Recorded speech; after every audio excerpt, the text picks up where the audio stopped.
Pemirsa, peristiwa pembunuhan yang menimpa keluarga di Lebak Bulus membuat siapapun miris.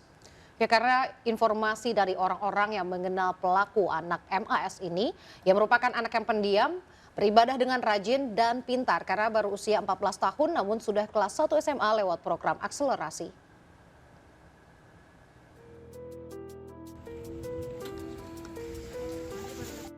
Peristiwa penganiayaan dan pembunuhan yang dilakukan pelaku anak MAS terhadap orang tua dan neneknya di rumahnya kawasan Lebak Bulus, Cilandak, Jakarta Selatan meninggalkan misteri terkait motif.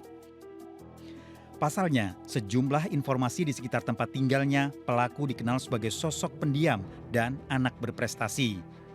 Di usianya yang masih 14 tahun, MAS masuk dalam kelas akselerasi di kelas 10 atau 1 SMA. Menurut penjual bakso yang menjadi langganan keluarga MAS, pelaku dikenal sebagai anak yang ramah, sopan, dan rajin beribadah ke masjid. Tapi kadang kala itu beli bakso ke saya. Tapi beliau ini orangnya baik. Jadi keluarga ini keluarga baik semua. Anaknya baik, sama siapapun santun, nggak pernah punya kata-kata yang kasar, yang ini nggak ada. Dia pendiam, dia juga suka olahraga, lari komplek. Sering ketemu kadang-kadang kan beli bakso saya di depan sekolah. Tidak hanya pelaku anak MAS yang dikenal baik oleh tetangga, nenek pelaku yang menjadi korban tewas dikenal sebagai sosok yang ringan tangan kepada tetangga. Nenek RM juga aktif di lingkungannya dengan terlibat dalam kepengurusan di Dewan Kesejahteraan Masjid serta paguyuban di perumahan.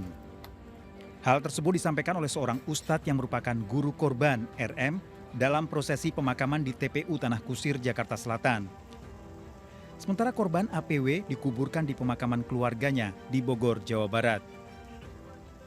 Beliau kesehariannya itu aktif di Masjid Al-Falah Mona Indah, Taman Mona Indah.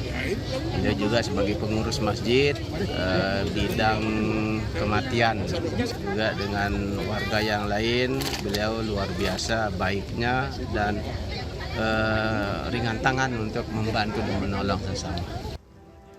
Sementara itu, dari hasil tes urin pelaku, anak terkait penggunaan zat adiktif narkotika yang dilakukan polisi hasilnya negatif. Tim Liputan melaporkan. Tim Inafis Polres Metro Jakarta Selatan mendatangi TKP pembunuhan terhadap ayah dan nenek di Lebak Bulus, Jakarta Selatan. Polisi juga mengevakuasi barang milik keluarga korban dalam peristiwa pembunuhan keji yang dilakukan anaknya yang masih berusia 14 tahun. Dan berikut laporan Syahreza Zanski bersama juru kamera Indra Purnama dan Jaka Samsa.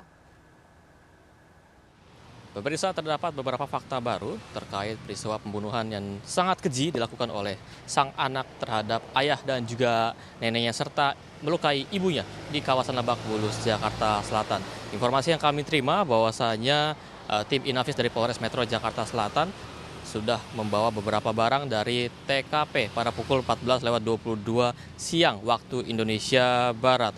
Namun untuk hasil pengujian ataupun hasil pemeriksaan terhadap pelaku ini masih didalami lebih lanjut karena pelaku yang berusia 14 tahun masih enggan untuk berbicara karena mengalami kondisi psikologis yang masih belum stabil. Namun informasi yang kami terima, pemirsa, bahwasanya jenazah sang ayah dan juga nenek sudah disemayamkan, di mana sang ayah sendiri dimakamkan di TPU Bogor, lalu untuk neneknya disemayamkan di kawasan TPU Tanah Kusir. Namun informasi yang kami bisa sampaikan bahwasanya dua korban tewas dan satunya mengalami luka, di mana sang ibu mengalami luka di bagian pipi hingga punggung. Namun kondisinya di rumah sakit kini sudah mulai membaik sehingga kasus ini masih akan terus diusut oleh pihak Polres Metro Jakarta Selatan.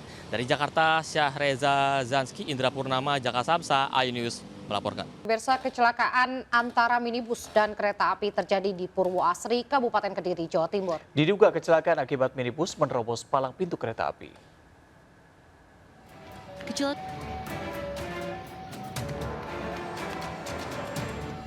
Kecelakaan antara minibus dengan kereta api terjadi di perlintasan kereta api Desa Mekikis, Kecamatan Purwoasri, Kabupaten Kediri, Jawa Timur.